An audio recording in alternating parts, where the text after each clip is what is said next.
Hello friends, இது Rakshana kitchen and vlog. நான் தான் உங்கள் சங்கீதா. இன்றைக்கி வீடியோவில் நம்ம என்ன பார்க்க போகிறோன்னு பார்த்தீங்கன்னா, ரசப்பொடி தான் செய்ய போகிறோம். ஸோ ரசப்பொடிக்கு தேவையான பொருள்கள்லாம் எடுத்து வச்சுருக்கேன். வீடியோக்குள்ளே போகிறதுக்கு முன்னாடி நம்ம சேனலை இப்போ தான் ஃபஸ்ட் டைம் பார்க்குறீங்கன்னா நம்ம சேனலை சப்ஸ்கிரைப் பண்ணிவிட்டு பாருங்கள். அப்படியே பக்கத்தில் இருக்கிற பெல் ஐக்கானையும் கிளிக் பண்ணுங்கள். அப்போ தான் டெய்லி போடக்கூடிய வீடியோஸ் நோட்டிஃபிகேஷன் வரும். ஸோ வாங்க நம்ம வீடியோக்குள்ளே போயிட்டு ரசப்பொடி எப்படி செய்யலான்றதை பார்க்கலாம். ஃபஸ்ட்டு பார்த்திங்கன்னா அதுக்கு தேவையான பொருள்கள் எல்லாமே நான் எடுத்து வச்சுக்கிட்டேன். அதாவது பார்த்திங்கன்னா துவரம்பருப்பு, தனியா, மிளகு, சீரகம் எல்லாம் எடுத்து வச்சுருக்கேன். துவரம்பருப்பு பார்த்திங்கன்னா நான் ஒரு அரை கப் அளவுக்கு எடுத்திருக்கேன். இந்த கப்பில் தான் ஒரு அரை கப் அளவுக்கு நான் துவரம்பருப்பு எடுத்திருக்கேன்.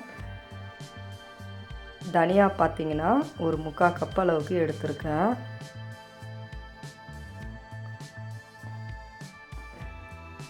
முக்கால் கப் அளவுக்கு தனியா எடுத்திருக்கேன். அடுத்தது பார்த்திங்கன்னா சீரகம் நான் ஒரு 2 ஸ்பூனுக்கு எடுத்திருக்கேன். மிளகும் 2 ஸ்பூனுக்கு எடுத்திருக்கேன். வெந்தயம் பார்த்திங்கன்னா 1/4 ஸ்பூன் அளவுக்கு எடுத்திருக்கேன். அடுத்தது காஞ்ச மிளகாய் நான் ஒரு 6-7 காஞ்ச மிளகாய் எடுத்திருக்கேன். கருவேப்பிலை பார்த்திங்கன்னா ஒரு கொத்து கருவேப்பிலை எடுத்திருக்கேன். ஸோ இது எல்லாமே நம்ம ஒரு கடாயில் வச்சு வறுக்க தான் போகிறோம். ஸோ அது எப்படி பண்ணலான்றத பார்க்கலாம். ஃபஸ்ட்டு ஒரு பேன் வச்சுட்டு கேஸ் ஆன் பண்ணிக்கலாம். ஆன் பண்ணிவிட்டு நம்ம ஃபஸ்ட்டு துவரம்பருப்பை வறுத்து எடுத்துக்கலாம். ஸோ துவரம்பருப்பு போட்டுட்டேன். இதோட கலர் சேஞ்ச் ஆகி நல்லா ஒரு வாசம் வரும். அந்த டைமுக்கு நம்ம இதை வேறு ஒரு பிளேட்டுக்கு மாற்றிடணும்.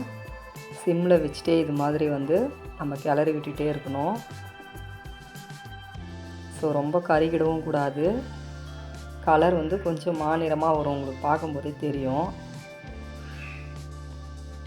அந்த டைமுக்கு நம்ம இதை வேறு பிளேட்டுக்கு மாற்றிடலாம். இங்கே பாருங்கள், கலர் சேஞ்ச் ஆகிருக்கு நல்லாவே. ஸோ இதை வேறு பிளேட்டுக்கு நம்ம மாற்றிடலாம். அடுத்ததாக நம்ம தனியா தான் சேர்க்க போகிறோம். தனியா சேர்த்துட்டு அதையுமே வறுத்துடலாம். இதுவும் லைட்டாக கலர் மாறும். அதே மாதிரி நல்லா ஒரு வாசம் வரும். தனியாவுடைய வாசனை ரொம்பவே நல்லாயிருக்கும். ஸோ அதையுமே நான் எடுத்துட்டேன். அடுத்ததாக பார்த்திங்கன்னா மிளகு, சீரகம், வெந்தயம் அதையுமே போட்டு நம்ம வறுத்து எடுத்துக்கலாம். இது பார்த்திங்கன்னா ரொம்ப நம்ம வறுபட தேவையில்ல. இந்த சீரகம் பார்த்திங்கன்னா கொஞ்சம் படப்படன்னு வெடிக்கும். அந்த டைமில் நம்ம மாற்றிக்கலாம். ஸோ இது வேறு பிளேட்டுக்கு மாற்றிக்கலாம். காஞ்ச மிளகாய் எடுத்துக்கலாம். காஞ்ச மிளகாய் எடுத்து இதையுமே லேசாக இந்த சூட்டிலேயே போட்டு எடுத்துக்கலாம். போட்டு இதையுமே வேறு பிளேட்டுக்கு நான் மாற்றிடுறேன். அடுத்ததாக பார்த்திங்கன்னா பேன் வச்சுட்டு அதில் எண்ணெய் கொஞ்சம் ஊற்றிக்கலாம். எண்ணெய் ஊற்றிட்டு நம்ம கருவேப்பிலை சேர்த்துக்கலாம். கருவேப்பிலை சேர்த்து இது மாதிரி ஒரு வதக்கி எடுத்துக்கலாம். எடுத்து இதையுமே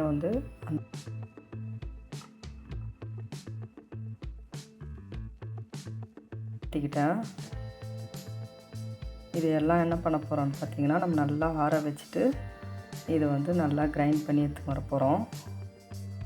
ஸோ இங்கே பாருங்கள், எல்லாமே நான் மொத்தமாக எடுத்து வச்சுக்கிட்டேன். எடுத்து வச்சு ஒரு 5 நிமிஷம் அளவுக்கு நான் ஆற விட்டு எடுத்துன்னு வந்துடுறேன்.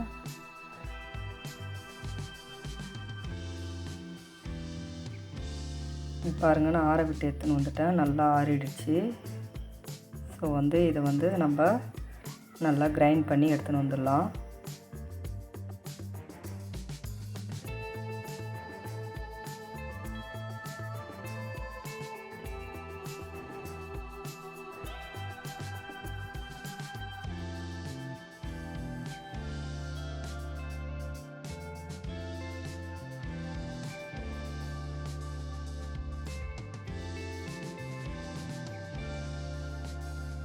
நல்லா நான் அரைச்சி எடுத்துன்னு வந்துட்டேன்.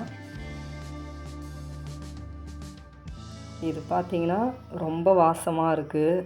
ரொம்பவே நல்லாயிருக்கும் ரசத்துக்கெலாம் நம்ம போடுறது.